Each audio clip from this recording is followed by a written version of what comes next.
Friends, welcome to Deepu kitchen. இன்றைக்கி எங்கே இருக்கோன்னு பார்த்தீங்கன்னா அழகர் கோயிலில் தான் இருக்கோம். பாருங்கள் எப்படி இருக்குன்ட்டு.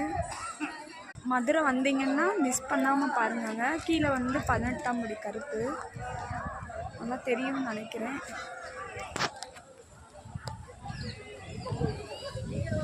கீழே பார்த்தீங்கன்னா மண்பானையில் பொங்க வைக்கிறாங்க பாருங்கள். நம்ம பாரம்பரிய நேர்த்தி கடனுக்காண்டி பொங்க வைக்கிறாங்கங்க. பாருங்க, மண்பானையில் பொங்க வச்சுருக்காங்க. பக்கத்தில் பாருங்க பெரிய அரச மரம் இருக்குது. அரச மரம் காற்று வந்து உடம்புக்கு ரொம்ப நல்லதுங்க. பாருங்க எவ்வளோ பெரிய அரச மரம்ட்டு. கீழே வந்து தொட்டில் கட்டி போட்டிருக்காங்க.